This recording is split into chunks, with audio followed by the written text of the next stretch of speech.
Hoy vamos a hablar del Estado Social de Derecho.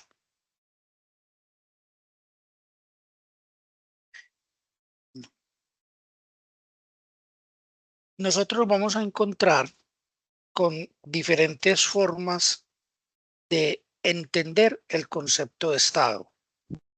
Si nos remontamos a la historia, nos encontramos, por ejemplo, que en el mundo griego vamos a tener las ciudades-estado. Esas ciudades-estado van a estar dirigidas por unas monarquías. Esas monarquías van a heredar el poder de padres a hijos y van a, de una u otra manera, van a crear una forma de ver y comprender qué es el Estado, cómo son las leyes y de qué manera se da la convivencia en estos lugares. Más adelante, cuando llega el mundo romano, en el mundo romano hay un perfeccionamiento mucho más grande, por ejemplo, de lo que es la república en algún momento más o menos entre el siglo cuarto antes de Cristo y el siglo primero. Esa república va a ir evolucionando, va a crear las primeras formas senatoriales, van a crear unos regímenes de excepción, que es lo que va a permitir la entrada en esos primeros años del siglo primero, perdón, unos años antes del siglo primero, de lo que es el triunvirato y posteriormente de lo que va a ser todo el imperio. Posteriormente, en la época medieval, cuando desaparece el imperio romano de Occidente, vamos a ver el afianzamiento de las monarquías como una forma o régimen de poder donde va a estar en manos de unas familias, pero el origen de ese poder va a estar fundamentado en la parte divina. Entonces, el rey es rey porque Dios lo ha puesto ahí. Y la evolución de esas monarquías a lo largo de los años va a traer muchísimas dificultades porque cuando un ejercicio inexorable de la monarquía es que cuando el poder se ejerce, siempre genera formas de corrupción, pero el poder absoluto, pues obviamente genera también una corrupción que es absoluta, porque cuando quien gobierna no tiene que rendir cuentas ante nadie, lo que estamos dando es carta blanca para los abusos de poder y para los excesos en el ejercicio de la autoridad. Finalmente, estas formas monárquicas de poder absolutista o estados absolutistas donde la ley es sinónimo de, en ese momento del rey, van a entrar en franca decadencia y van a tener diferentes acontecimientos de tipo histórico que van a marcar el fin de esas monarquías, de esos estados absolutistas, donde el poder soy yo y aquí se hace lo que yo quiero y lo que yo digo, tal cual como lo señalaría en algún momento el rey francés Luis XIV, y vamos a entrar a una nueva forma de Estado. Y esa forma de Estado que va a comenzar, va a tener varios acontecimientos históricos que nos van a mostrar cómo pasamos al Estado de Derecho, donde vamos a tener una promulgación que va a ser fundamental y es que la ley debe ser para todo el mundo, incluso la ley tiene que ser para los que la gobiernan. Entonces, en el siglo XVIII y en el siglo XIX va a empezar a funcionar este Estado de Derecho, empezará a germinar básicamente en todo lo que es la Europa occidental y como decíamos ahorita, como un contrapeso que comienza a aparecer frente a los estados absolutistas que están representados por las monarquías que llevan siglos y siglos en el poder, donde la misma familia va heredando el poder de padres a hijos. Eh, Esto va a tener un fundamento claramente desde el punto de vista filosófico de lo que es el liberalismo. Recuerden que cuando nosotros estamos hablando del liberalismo estamos hablando de que hay un valor supremo en los ordenamientos constitucionales y es el valor de la libertad. Nosotros hacemos un ordenamiento jurídico y político a partir del valor de la libertad. Por eso lo que más intenta proteger los estados liberales es la libertad de los sujetos y la libertad vuelta derecho, ¿cierto? La libertad como un objeto que se tiene que proteger a partir de la normatividad y específicamente a partir de la normatividad jurídica. Pero también estos estados de derecho son estados donde se declara el respeto frente a la ley y frente a las libertades del ciudadano, como decíamos o como señalábamos anteriormente, como una contraoferta frente a todo lo que es el despotismo de los estados absolutistas. Esos ejercicios despóticos donde las monarquías pasan el poder de manos de un familiar a otro y que crean, como lo señalábamos, una absoluta corrupción. La idea básica de este concepto de Estado, por lo menos de este Estado de Derecho, consiste en asegurar la libertad, la propiedad del ciudadano y en esa medida tratar de garantizar el bienestar del mismo para que pueda desarrollar una vida placentera, una vida digna y que les genere una sensación de bienestar. ¿Qué nos vamos a encontrar nosotros como origen de todo esto? La Revolución Francesa. Recuerden que en la Revolución Francesa nosotros vamos a encontrar ese régimen monárquico representado por la familia de los Luis, llegando hasta Luis XVI. Luis XVI va a estar casado con María Antonieta. Eh, Francia e Inglaterra van a estar en una disputa muy de muchos años que desangra al país y frente al tema fiscal lo que se le ocurre al rey es elevar los impuestos, pero los que no pagaban impuestos paradójicamente eran las personas que tenían el poder. Entonces, ni la monarquía como tal, ni la iglesia pagaban impuestos, pero los que se tenían que pagar el puesto, lo que se tenían que pagar los impuestos eran el pueblo, y lo que va a generar la revolución es que se va a grabar de impuestos el pan y la gente, digámoslo así, ya no acosada por su falta de recursos económicos, sino por el hambre, por la imposibilidad de poder comer, por el impuesto que se le ha grabado al pan, entra en revolución. La historia contará, ¿cierto? Liderado por unos personajes como Marat, ¿cierto? Personajes que van a ser muy importantes, pero que finalmente van a llevar a cabo esta revolución y van a tener como tarea el fin de la monarquía y la implementación de un régimen político distinto a partir de una asamblea nacional que fijará una nueva forma de gobierno distinta a la que se traía hasta el momento, blindando a los ciudadanos de unos derechos, o sea, que ya no tenemos el Estado puesto en una familia y encabezado por un rey, sino que el Estado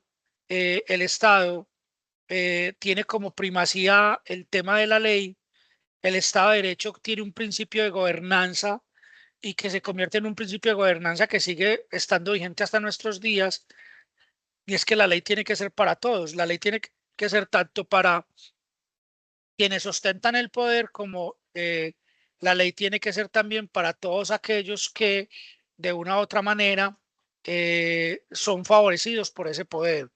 Entonces, pero que todos tienen que estar regulados, tanto los representantes de ese Estado en cabeza del mismo rey hasta los ciudadanos, y que por encima de todos ellos, independiente de su condición, independiente de su color de piel, de su clase social, por encima de todos ellos lo que hay es, como decíamos ahorita, la ley y la ley como ente regulador del orden social. Obviamente esto es un contrapeso para el Estado absolutista, donde el pueblo elige sus representantes y esa representación pues va a estar amarrada a unas normas o a unas reglas, que es lo que le va a permitir ese ejercicio de gobernanza, y donde la regulación del poder va a estar dado porque todos aceptan que hay un valor supremo que está por encima de las personas, y es el valor que tiene la ley. Esa revolución francesa, vuelvo y repito, nos va a dar como un primer elemento, una primera puntada a finales del siglo XVIII frente a la instauración de otra forma de entender el gobierno, pero también de una serie de derechos que van a ser muy importantes al momento de regular la convivencia entre los diferentes ciudadanos. Eh, Como decíamos ahorita, este es un estado que ya no se expresa por una voluntad divina, sino que se expresa por medio de una carta magna. Entonces, y esa carta magna nosotros la vamos a conocer como las constituciones. Entonces, cuando yo quiero saber en términos de ley, que es lo máximo que en Colombia rige, no puede ser ni el presidente, no puede ser el Congreso de la República, ¿cierto? No puede ser la Cámara de Representantes. Por encima del presidente, por encima de los senadores, por encima de los parlamentarios, siempre va a estar la Constitución Nacional y la Constitución Nacional es el faro y la guía que nos dice en términos legales cómo debemos actuar, qué se espera de nosotros como ciudadanos, cuáles son los derechos que tenemos y cuáles son los deberes a los que estamos obligados. Y eso a partir de la Revolución Francesa se va a convertir en una nota diferenciadora en términos de todo lo que va a ser el ordenamiento jurídico y político de los países, pero también el reconocimiento de los derechos del hombre, con excepciones que van a ser muy interesantes, pero donde pasamos de ser como los súbditos de la ciudad, como sucedía en el mundo griego, donde los hombres están subordinados a la finalidad de la ciudad, donde también rompemos con una tradición medieval donde los hombres están puestos para la voluntad de Dios y Dios es el que determina cómo es la vida del hombre.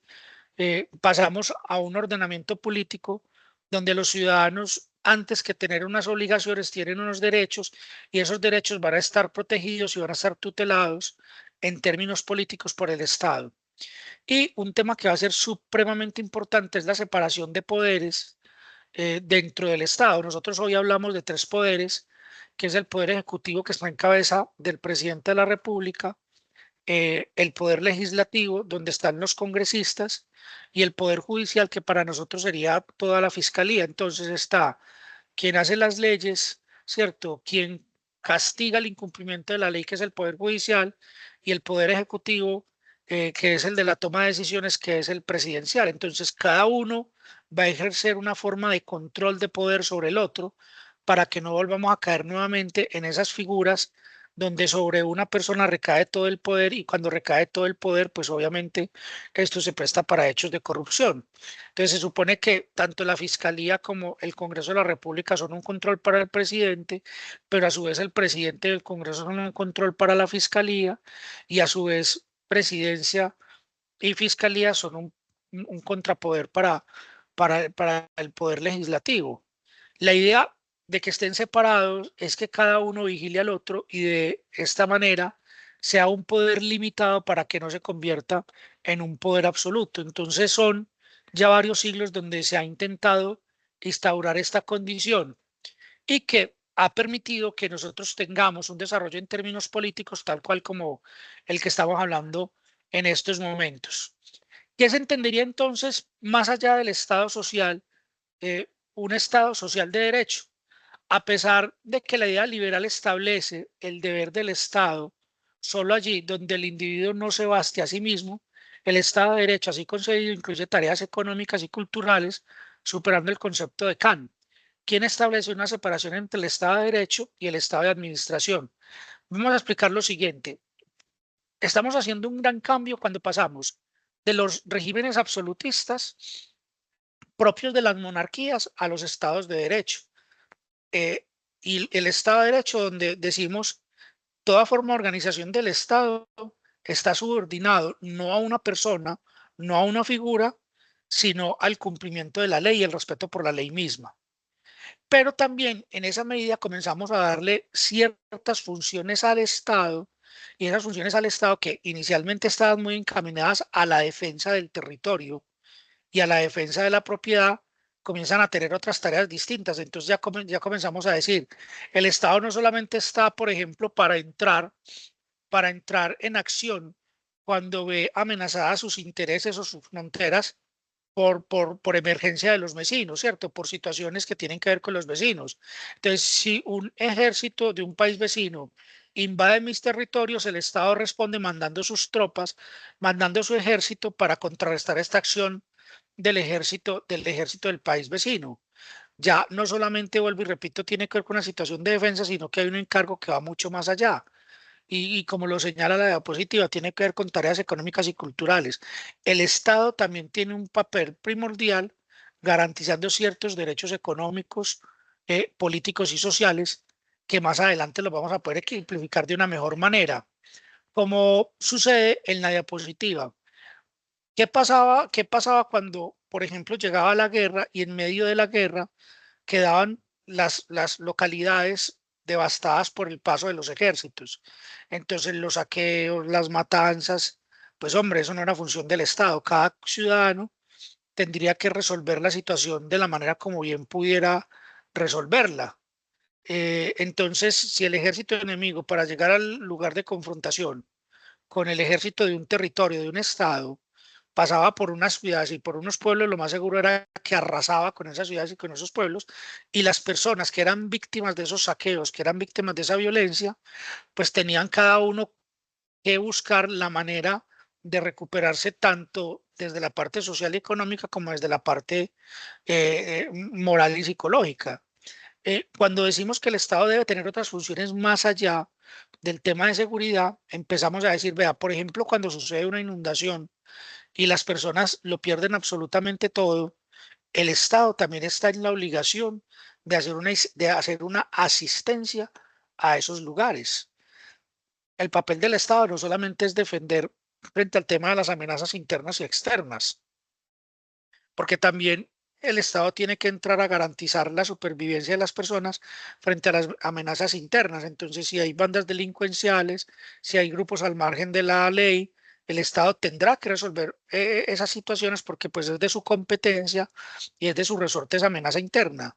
Pero también el Estado tendrá que crear las políticas, los mecanismos, las acciones para que, por ejemplo, cuando las personas se enfrentan a una situación de calamidad, como puede ser como muestra la diapositiva, una inundación, sea el Estado el protagonista y el líder en la recuperación económica y social de las personas que lo han perdido todo.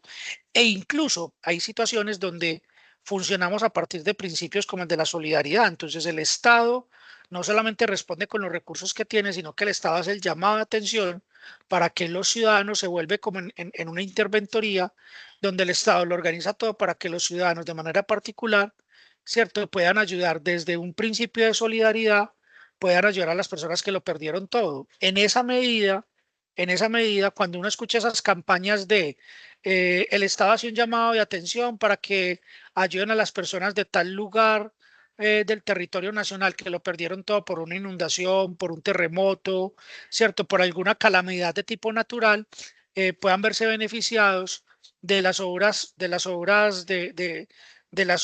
que, inspirados en el principio de subsidiariedad, de caridad, ¿cierto? Los demás ciudadanos colombianos a su haber puedan realizar en favor de quienes lo han perdido todo. Entonces, no solamente el Estado responde desde su propio pecunio, sino que también organiza a los nacionales para que aquellas personas que desde la solidaridad puedan hacerlo, lo hagan colaborando con estas personas.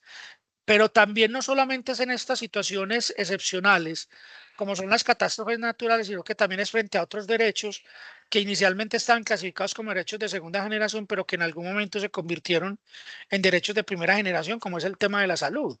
Entonces, si por ejemplo nosotros tenemos una crisis a nivel hospitalaria, lo que hacemos es que bajo el Estado Social de Derecho, el Estado debe conseguir los recursos para garantizar que los ciudadanos tengan acceso a un derecho fundamental como es el derecho a la salud. Por eso muchas veces nos damos cuenta que no solamente la red pública, sino también la red privada, en algunas situaciones se ve favorecida por recursos económicos que vienen del Estado, pero esto hace parte del deber ser del Estado bajo la figura del Estado social de derecho. También lo podemos ver y lo vimos en la época del COVID-19 con el tema de la vacuna, cuando la vacuna era gratuita para todos los ciudadanos. Esas vacunas las provee el Estado, ¿cierto? Las regala el Estado porque es una forma de garantizar ese derecho fundamental del que nosotros estábamos hablando y que es el derecho a la salud.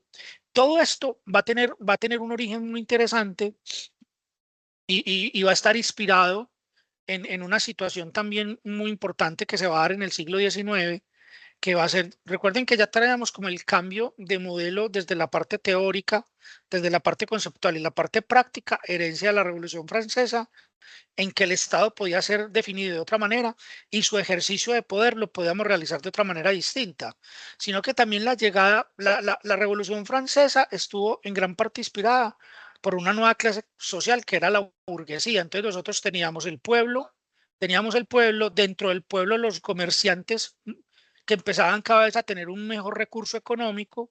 Teníamos el Estado, en este caso la monarquía, las personas de la familia real, ¿cierto? Y los más cercanos a la familia real, que se alimentaban pues como de las oportunidades y de la riqueza que se tenía por estar allí con estas personas, y teníamos el clero. Entonces, toda la Revolución Francesa fue una revolución burguesa, porque los comerciantes decían: nosotros somos los que generamos riqueza, somos los que más pagamos en términos impositivos, pero resulta que somos los que no disfrutamos del poder. Entonces, esa revolución burguesa termina no solamente transformando el mundo político, sino que también termina transformando el mundo económico, porque ya en el siglo XIX llega el capitalismo, y el capitalismo va a generar una nueva manera de entender el trabajo, pero dentro del trabajo va a crear una nueva forma de relacionamiento en términos sociales. Entonces ya dejamos de tener el trabajo artesanal, el trabajo que se realiza en la tierra, directamente sobre la tierra, el trabajo que se realiza en la casa, sino que tenemos los grandes centros empresariales, las grandes manufactureras, que obligan a que las personas se desplacen de su hogar al lugar de trabajo, ¿cierto? Pero también con unas condiciones laborales que eran muy complejas y que eran muy difíciles. Entonces, inicialmente, ¿con qué nos vamos a encontrar nosotros? Con que eso que se va a conocer como el capitalismo salvaje va a llevar a que las personas trabajaran más o menos entre jornadas de 16, 17, 18 horas diarias, donde no tuviéramos límites de edad. Antes teníamos niños que desde los 5 o 6 años estaban sometidos a estas condiciones laborales, y muchos de ellos con fallecimientos muy tempranos. Y que todo esto llevó a que esto que estaba pasando por este capitalismo salvaje, recuerden que la filosofía del liberalismo es dejar hacer, dejar pasar, tuviera también que tener una regulación. Entonces, gran parte de este Estado social de derecho que nosotros conocemos hoy en día va a estar primero inspirado en tratar de darle un contrapeso a lo que estaba sucediendo en el siglo XIX con el capitalismo salvaje, ¿cierto? Y a partir de esto, entonces van a aparecer todo lo que tiene que ver con eh, la cuestión social, que más adelante en términos de la Iglesia Católica se va a convertir en la justicia social, o lo que nosotros vamos a conocer como la doctrina social de la Iglesia. Esto y era que eh, finalmente, aunque el capitalismo era el que marcaba lo que estaba sucediendo en la sociedad, a eso teníamos que darle una regulación. Entonces, ¿cómo se hace desde esta doctrina social de la Iglesia, desde esta justicia social, para garantizar esos derechos fundamentales, para fortalecer los servicios, para mantener el nivel de vida necesario? Y se empieza también a desarrollar una idea, y que se tendría que convertir como el principio fundante del Estado Social de Derecho, y era el tema de la dignidad humana, del valor que tiene la vida de los seres humanos, donde los seres humanos no pueden ser instrumentalizados para un fin que esté por encima de ellos mismos, sino que ellos son la finalidad de la existencia. Entonces no podemos ser simplemente un engranaje dentro de una gran estructura que favorece a unos cuantos, porque entonces pasábamos de las monarquías donde el rey y su familia gozaban de todos los privilegios a una relación burguesa donde los dueños de los medios de producción van a ser quienes van a gozar de todos los privilegios en detrimento de una gran, digamos así, de una gran mayoría de la población. Esto llevó entonces a que durante el siglo XIX y la primera parte del siglo XX se empezara a generar esa conciencia de que las cosas no podían seguir de esta manera, y que tenían que cambiar. Entonces, eh, vamos a tener digámoslo así, frente a esta parte que va a desempeñar la Iglesia Católica, vamos a tener un país que va a ser pionero frente a todos estos temas. Ese país va a ser Alemania, y curiosamente va a ser la Alemania que va a emerger después de la Primera Guerra Mundial, donde van a tener una situación muy precaria y muy difícil en términos económicos, pero ellos a eso le van a hacer frente con la famosa Constitución de Weimar. Y esa Constitución de Weimar me va a recoger cosas que son supremamente importantes, porque vamos a tener inicialmente todo lo que tiene que ver con estados de índole democrático que reconocen los derechos individuales, ¿cierto? Pero que ante todo siguen, digámoslo así, que su función sigue siendo la misma, el respeto a la ley, que es algo que los cobija a todos. Pero los partidos de centro democrático, ¿cierto? El Partido Socialdemócrata, que ya han logrado darle un giro muy importante como a todas las teorías de Karl Marx, donde han entendido que no es necesario la toma del poder no se tiene que dar por medios revolucionarios, o sea que puede ser un medio político y no un medio bélico, puede llevar a que muchas de las tesis propuestas por Marx puedan tener cabida dentro de esta República de Weimar y en 1919, 1920, cuando aparece esta apuesta política, van a aparecer tres cosas que son muy importantes. La primera es que la República de Weimar va a reconocer o va a obligar a los trabajadores que las personas tengan un seguro contra accidentes, de forma tal que la persona que, por ejemplo, sufre un accidente en términos laborales y no puede seguir trabajando, esté asegurado. Y ese seguro lo tiene que ser por parte de la empresa. También un seguro de enfermedad, de forma tal que las personas cuando no puedan seguir trabajando por condición de enfermedad no queden desamparados y no estén casi que condenados a la muerte de ellos y los de ellos porque no hay quien genere el recurso. Y otro tema muy interesante es que este es el origen real de la jubilación, es que las personas cuando lleguen a estado de vejez y ya no tengan la fuerza física para seguir vendiendo en intercambio del dinero para satisfacer sus necesidades, pues tengan un seguro que por lo menos les garantice unas condiciones mínimas de vida. Estos tres elementos, estos tres elementos van a aparecer en la Constitución de Weimar, pero vuelvo y repito, lo que pasa es que a esa Constitución de Weimar no se le da desarrollo porque Alemania va a entrar en una crisis económica y social tan aguda, básicamente por lo que fue el Tratado de Versalles y las responsabilidades que Alemania tuvo que cubrir a partir de ese Tratado de Versalles, que eso le va a dar paso a todas las ideas nacionalsocialistas y finalmente todo esto quedará postergado para un par de décadas más adelante. Recuerden que ahí también vamos a tener elementos tan importantes como la protección a la maternidad, la educación como deber de los padres y también la protección, como decíamos ahorita, de un seguro en términos de un derecho fundamental como es el derecho a la salud. Cuando se termina la Segunda Guerra Mundial y estamos en la década del 50, en el siglo XX, podemos decir que entra en auge todo lo que es el Estado Social de Derecho. Y volvemos a tener claro que es fundamental que el sometimiento, que el poder tiene que estar sometido al derecho, a la ley, como lo señalábamos con anterioridad, que no puede volver a pasar lo que sucedió en la Alemania nazi, donde el gobierno de la sinrazón llevó a que Hitler terminara haciendo lo que hizo en Alemania y posteriormente en toda Europa y en el mundo entero, sumiendo a la humanidad en la locura de la Segunda Guerra Mundial y con unos grados de barbarie que en ninguna otra guerra se habían visto. El gobierno, como lo señalábamos anteriormente, el gobierno de las leyes y no de los hombres, ¿cierto? Donde quien dictamina qué se debe hacer es la ley y no el capricho amañado de una persona que se llame rey o que se llame presidente. La obligación del gobernante de proteger el derecho. La primera obligación no es con sus necesidades, con sus caprichos, sino que es con respecto a lo que la ley tiene establecido. La repartición o la separación del poder también, como lo habíamos mostrado hace algunos momentos, las libertades de los ciudadanos y los derechos del hombre y el Estado constitucional.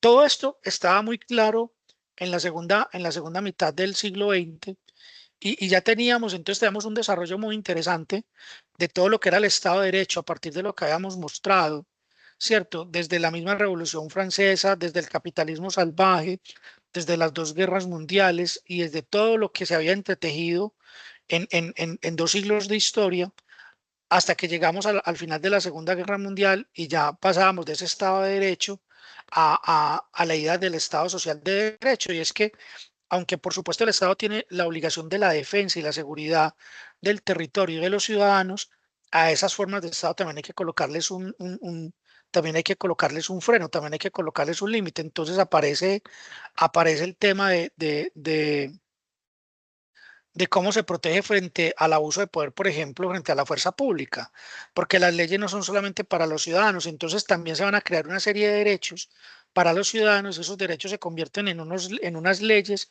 y y en unas obligaciones para, incluso para el aparato militar, para las fuerzas policiales, que aunque son representantes de la ley y tienen a cargo el tema de la seguridad, no lo pueden hacer de cualquier manera, no lo pueden hacer de cualquier forma, lo tienen que hacer respetando una normatividad y una legalidad.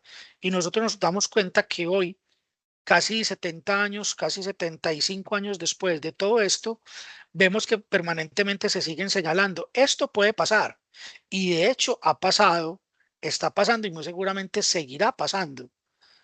Lo cual no quiere decir que la gente tiene claro conocimiento y tiene la convicción de que estos excesos y abusos de poder pueden ser denunciados y que cuando hay cómo demostrarse estos excesos de poder, por supuesto, hay los castigos para estos abusos de poder. Entonces, hoy las personas saben que las autoridades en algún momento pueden tener un uso desmedido de la fuerza, pero que cuando hay un uso desmedido de la fuerza y esto se puede corroborar, esto se puede comprobar, pues inmediatamente la ley recaerá con todo su peso sobre las personas que cometen este tipo de delitos, independiente que ellos sean los representantes de ese gobierno.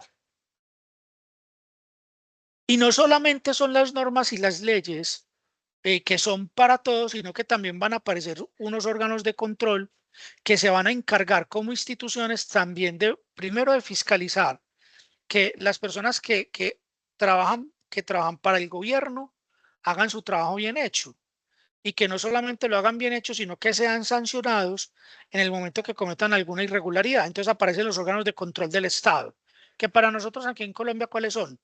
La Contraloría General de la Nación, la Procuraduría General de la Nación, que generalmente son los órganos donde se llevan a juicio los funcionarios públicos que hacen un ejercicio inadecuado de su poder. Entonces, cuando, por ejemplo, un funcionario público comete algún fallo, comete algún error, quien hace la investigación es la Contraloría, quien hace la investigación es la Procuraduría, y si encuentra méritos, pues entonces la persona será retirada de su cargo y muy seguramente parte de esa sanción será que no pueda volver a ejercer como trabajador público o que no lo pueda hacer en X cantidad de tiempo.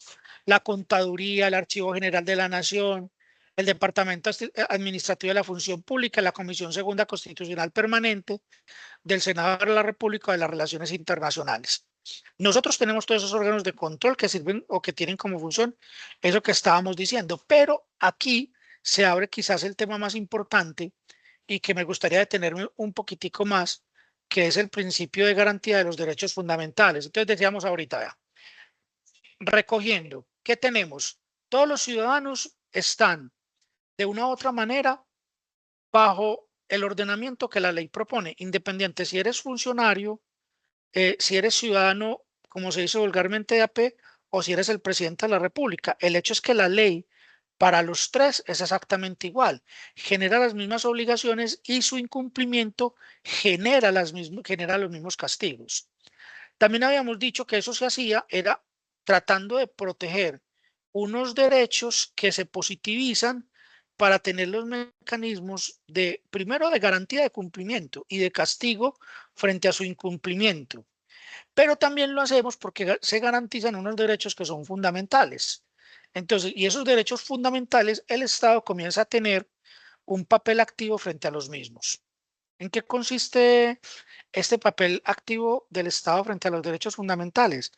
Que el Estado no solamente lo promulga y el Estado no solamente castiga cuando ese derecho se incumple en detrimento de un ciudadano, sino que el Estado toma un papel activo frente a este derecho, o en otras palabras, el Estado se convierte en garante del derecho.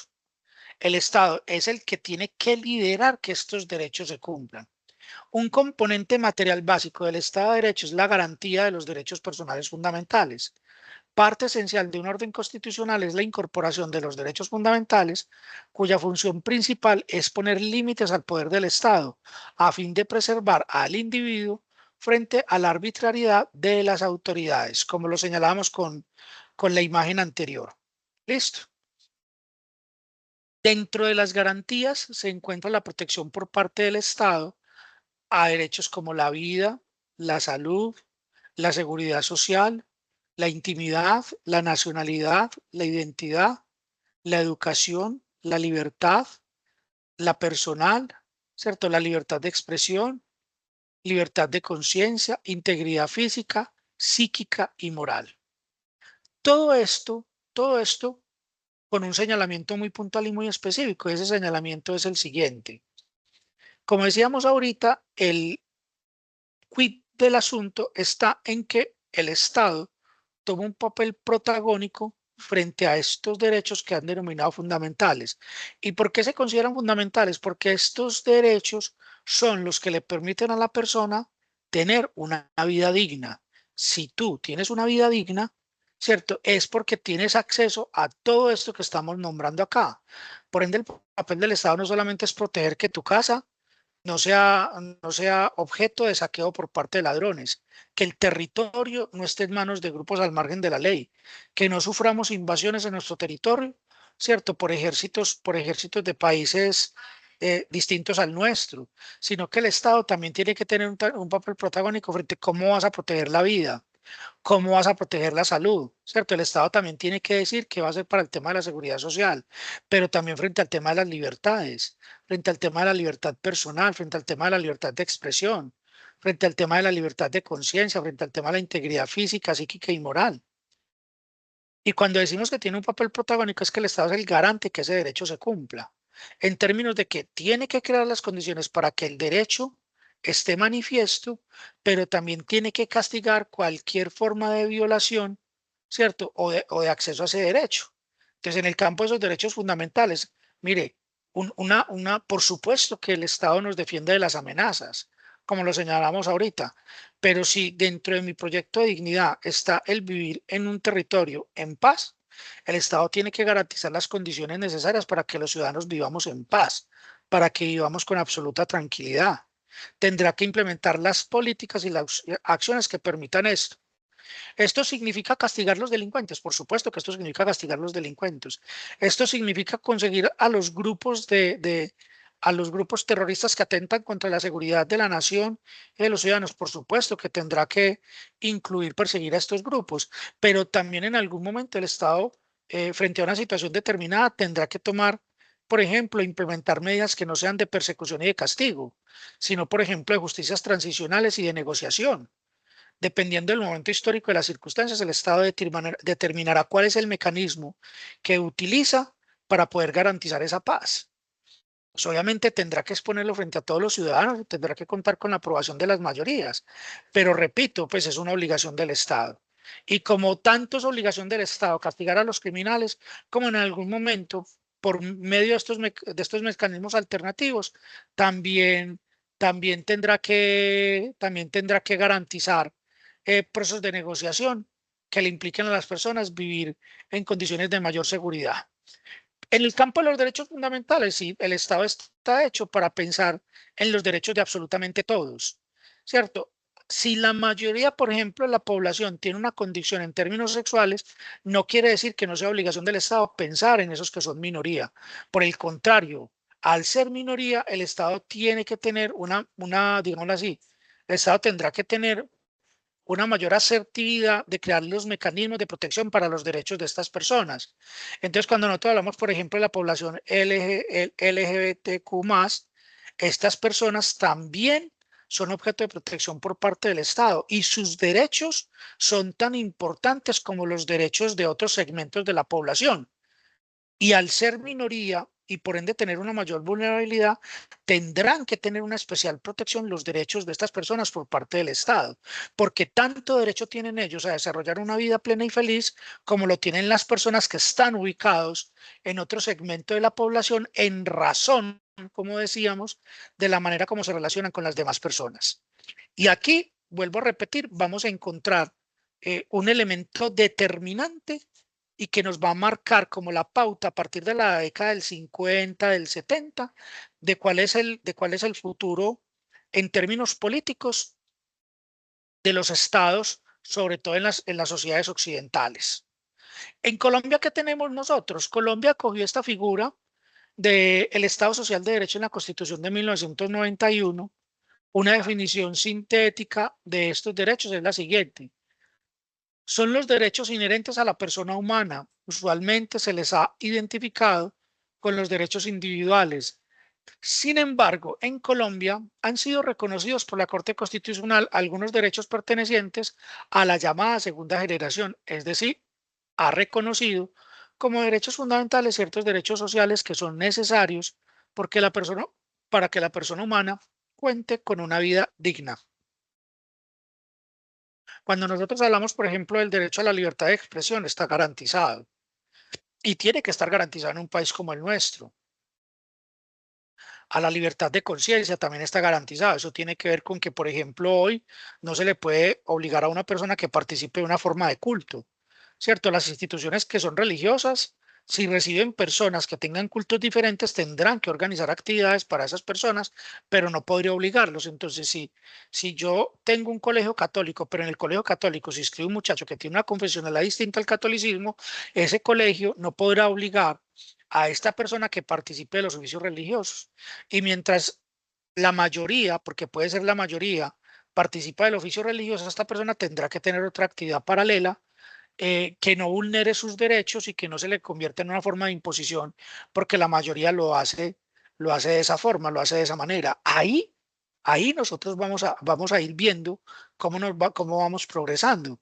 Como ya es muy normal que, por ejemplo, en los colegios nos imponga determinados tipos de vestimenta, nos imponga determinados tipos de peinado, como si ocurría hace un par de décadas aquí en Colombia. ¿Cuáles son esos derechos fundamentales? Entonces tenemos derechos que son supremamente importantes. El derecho a la educación. Habíamos visto que en la República de Weimar, en Alemania, la educación se había consagrado como un deber de los padres. Entonces, cuando nosotros decimos es un derecho fundamental, ¿eso qué quiere decir? Mire, el Estado, en la medida de sus posibilidades, le brindará a las personas por medio de las instituciones públicas que puedan acceder a poder estudiar técnicas, tecnologías y carreras profesionales acorde a la capacidad de financiación que ellos tienen, ¿cierto? Entonces, por eso es que nosotros aquí, por ejemplo, en Antioquia tenemos la Universidad de Antioquia, la Universidad Nacional para la Formación Profesional, pero tenemos instituciones técnicas como el Tecnológico, como el Metropolitano, que siendo instituciones públicas, reciben a los estudiantes con unos costos de matrícula muy favorables. Incluso recuerden que durante la pandemia y muchas de estas instituciones después de pandemia quedaron con matrícula cero para que las personas de bajos recursos puedan tener acceso a ese derecho a la educación. Derecho a la alimentación, hombre, también, ¿cierto? Hace parte de la obligación que tiene el Estado. De hecho, fijar un salario mínimo está en relación de la posibilidad que tiene una familia de tener acceso a lo que nosotros conocemos como la canasta básica familiar. Entonces, cuando en Colombia nosotros decimos una persona se gana un salario mínimo, se supone que con ese salario mínimo esa persona puede satisfacer las condiciones mínimas para tener una vida digna, especialmente en términos de alimentación, el derecho a la salud. Entonces también ese derecho a la salud lleva a que el Estado tenga que regular las políticas de salud, pero también lo que pasa con las instituciones públicas, con las instituciones privadas y todo lo inherente al sector salud, derecho al agua, derecho a la identidad, como decíamos ahorita, derecho a la libertad, se van a convertir en derechos fundamentales aquí en Colombia. También el derecho a la vida. Entonces, discusiones, por ejemplo, como el aborto, como la eutanasia, van a estar fundamentadas en el derecho a la vida. No derecho a la vida, pilas, no derecho a la vida entendido como un deber o como una obligación, sino la vida entendida como un derecho. Entonces, aquí se abre una discusión muy bonita, muy interesante, y es pensar si la persona tiene derecho a decidir, por ejemplo, frente a determinadas situaciones y frente a determinados momentos. Y eso se desarrolla, como decíamos ahorita, a nivel académico, en cursos como los de bioética, y en la parte práctica lo vemos permanentemente en nuestra sociedad, en los diferentes espacios y escenarios que me permiten dar este debate a partir de lo que diferentes grupos con diferentes principios y diferentes argumentos sienten y piensan frente a esta situación. La igualdad frente a la ley. Recuerden todo el escarnio público al que se ven sometidas las personas de usted no sabe quién soy yo, porque cuando una persona le dice, por ejemplo, a un representante de la autoridad, usted no sabe quién soy yo, pues la autoridad lo que tiene al frente es un ciudadano, y es un ciudadano que tiene los mismos deberes y los mismos derechos que cualquier otro, ¿cierto? No hay nadie que pueda estar por encima de nadie en términos legales, y ese es el principio general del Estado Social de Derecho. El tema de la intimidad personal familiar al buen nombre, protegido, por ejemplo, para nosotros en términos de ley de habeas data, el buen nombre, ¿cierto? Cómo tenemos que protegerle, preservar la identidad y la confidencialidad de la información que tenemos. En el sector salud, esto tiene algo que es fundamental y que se refleja permanentemente, es la historia clínica, que es un documento privado, pero que como documento privado está protegido por este derecho fundamental a la intimidad personal y al buen nombre que tienen todas las personas, el libre desarrollo de la personalidad. También lo señalábamos ahorita, sentencias de la Corte Constitucional con respecto, por ejemplo, a la educación en las instituciones educativas de básica secundaria, donde no se puede echar, por ejemplo, a los chicos del colegio porque tengan cabello largo, porque consuman determinado tipo de sustancias, porque tengan determinado tipo de prácticas, porque expresen determinado tipo de gustos o preferencias en la parte sexual, en la parte íntima, porque todo eso hace parte del libre desarrollo de la personalidad. Libertad de conciencia y de culto. eh, para nosotros en el sector salud, esto se refrenda sobre todo con el tema de los testigos de Jehová, y si bien es cierto que las personas tienen todo el derecho a tener libertad de conciencia y a decir en qué quieren creer y en qué no quieren creer, y a qué quieren darle culto y qué no quieren pasar por el orden del culto, también se convierte en un derecho también para aquellas otras personas, como lo señalábamos, que trabajan en instituciones, pero que no tienen que realizar acciones, por ejemplo, que van en contra de sus principios o sus creencias, materializado, por ejemplo, en el tema de la objeción de conciencia. La libertad de expresión y de pensamiento, que se defiende sobre todo en las sociedades occidentales, porque las personas son libres de expresar lo que sienten y lo que piensan, eso sí, sin pasar por encima de la dignidad de los demás, y el derecho a la paz, que ya hacíamos un señalamiento con respecto a este derecho a la paz y lo que pensábamos de él. El principio del Estado Social de Derecho. A ver, como Estado social se define aquel que acepta e incorpora el orden jurídico a partir de la propia Constitución. Derechos sociales fundamentales junto a los derechos clásicos, políticos y civiles. Se habla de derechos de segunda generación y más adelante se vendrán a complementar aún con los de tercera generación. La característica de los derechos sociales es que no plantean como las libertades civiles y políticas derechos negativos de defensa, sino que fundan derechos de prestaciones a cargo del Estado. Verbigracia, lo que decíamos con el tema de la salud. Yo no estoy protegiendo aquí una libertad individual, estoy protegiendo algo que le compete a todos los ciudadanos. Por eso cada vez que decimos que la red pública de hospitales está en crisis económica, el Estado hace inyecciones económicas. No se trata de un sentimiento de generosidad, y eso tiene que quedar muy claro. Se trata de una función que el Estado tiene frente al Estado social de derecho. ¿Qué son esos derechos de segunda generación? Los derechos de segunda generación son los económicos, los sociales y los culturales, como es el derecho a trabajar, a una remuneración digna, a la seguridad social, a la salud, a la educación, a un nivel de vida digno. Estos derechos tienen como objetivo fundamental garantizar el bienestar económico, el acceso al trabajo, la educación y la cultura, de tal forma que asegure el desarrollo de los seres humanos y de los pueblos. ¿Dónde lo podemos ver, muchachos? Por ejemplo, en todo lo que nosotros tenemos como regulación frente al tema del trabajo. Entonces, empezando por los tipos de contratación, la reglamentación que nosotros tenemos cuando son contratos a término fijo, cuáles son la reglamentación de esos contratos a término fijo, cuando son contratos a término indefinido, cuál es la característica de los contratos a término indefinido, cuando es un contrato por prestación de servicios, cómo se hace, cuánto tiempo puede estar en un tipo de contrato, cuáles son las obligaciones que tiene el empleador y que tiene el empleado, cómo se da el pago de los parafiscales, cómo se indemniza, cómo se liquida un contrato de estos. Por ley, a qué tiene derecho cuando se da un despido injusto en estos tipos de contrato. Eso lo tiene claramente definido la ley en Colombia. Y eso se hace porque decíamos ahorita, porque el trabajo se considera un derecho fundamental. ¿Cierto? No se trata de proteger la libertad que la persona tiene de pensar lo que le parezca que debe pensar, sino que se trata de un derecho que es de todos, pero que tiene que estar muy bien reglamentado para que todos podamos vivir dignamente y que por medio del trabajo podamos alcanzar esas cosas que consideramos necesarias para que esa vida de nosotros sea digna.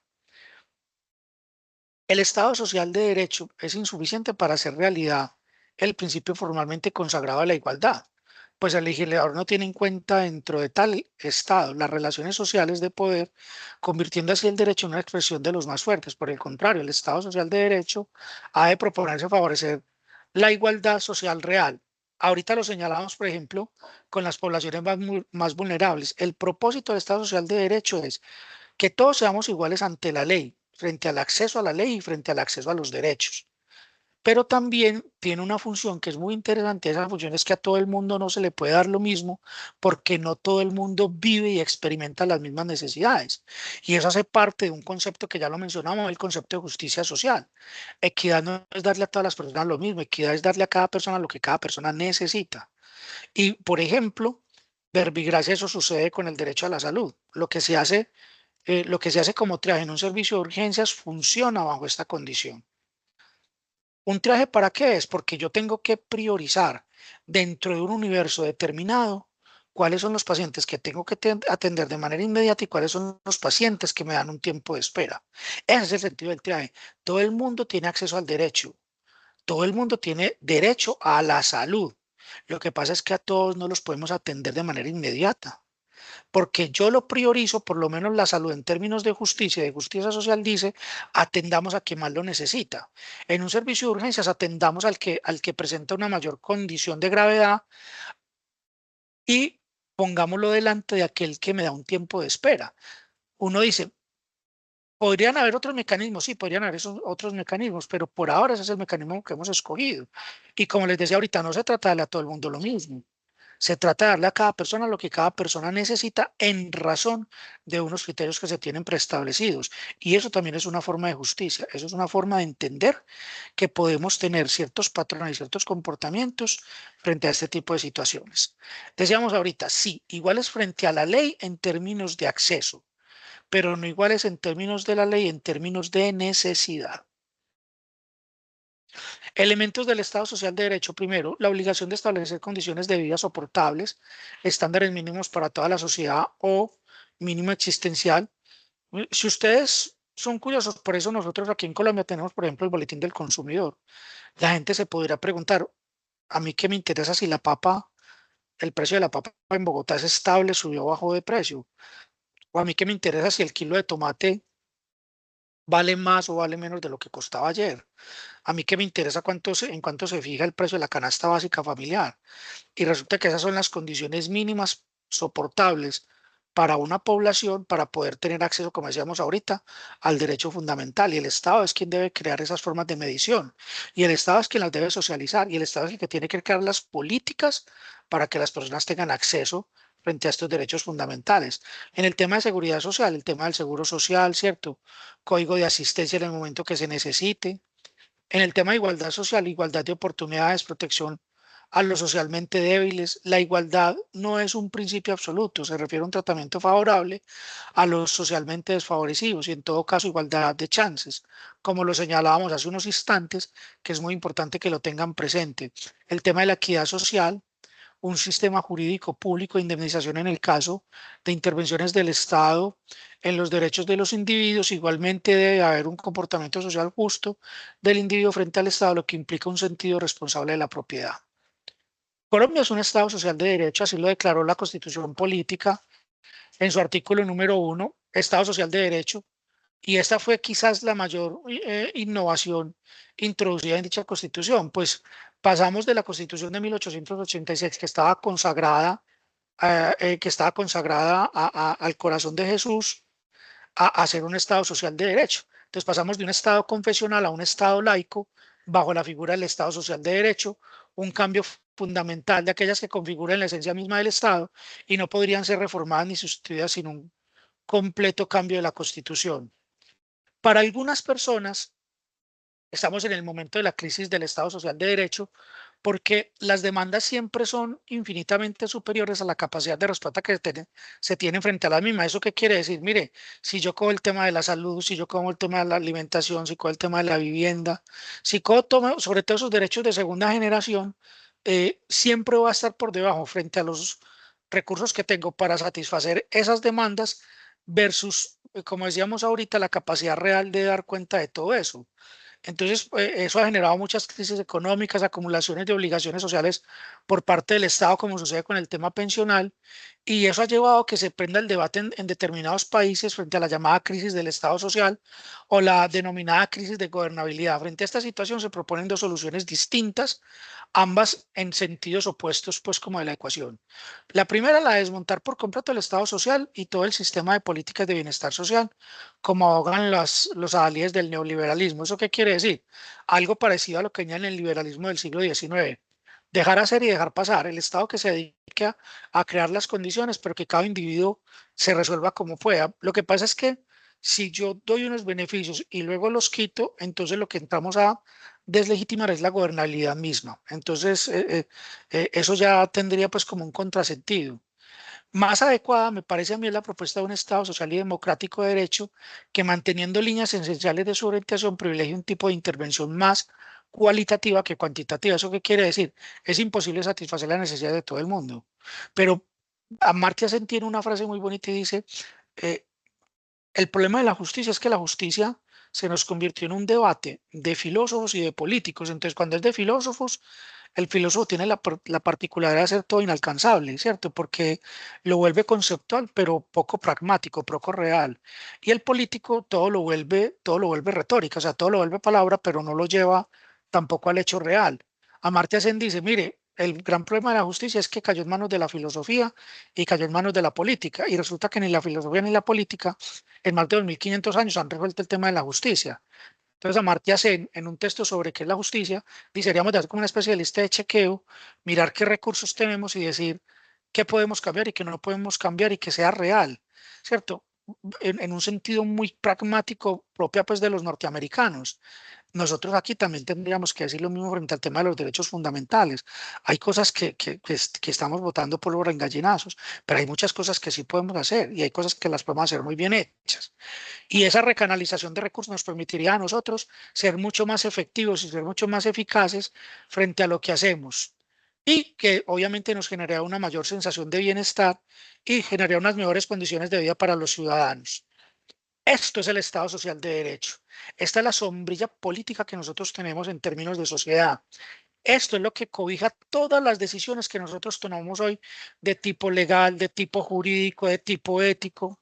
Y cuando yo no conozco esta figura del Estado Social de Derecho, termino muchas veces diciendo cosas que son impertinentes o que son incoherentes. Espero que esto haya sido del interés de ustedes, que les aporte y que les permita tener mayor claridad frente a esta temática. Muchas, muchas, muchas gracias.